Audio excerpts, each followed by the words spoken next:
ತರುವಿನ ನೆರಳು ಕೊಡುವಂತ ಸುಖವು ಕೊಡುವನು ಕೃಪೆಯ ದಿನವು.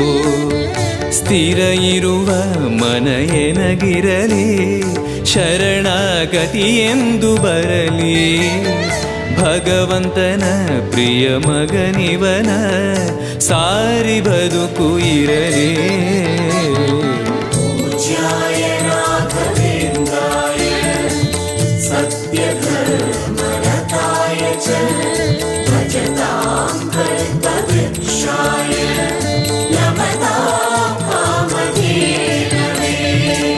ಆಲಯವೆಂದರೆ ಮಂತ್ರಾಲಯವೇ, ಬೇರೆ ನಾ ಅರಿಯಲಾರೆ. ರಾಜನು ಎಂದರೆ ಶ್ರೀ ಗುರು ರಾಜನೇ, ಮತ್ತು ನಾ ತಿಳಿಯಲಾರೆ. ಆಲಯವೆಂದರೆ ಮಂತ್ರಾಲಯವೇ, ಬೇರೆ ನಾ ಅರಿಯಲಾರೆ.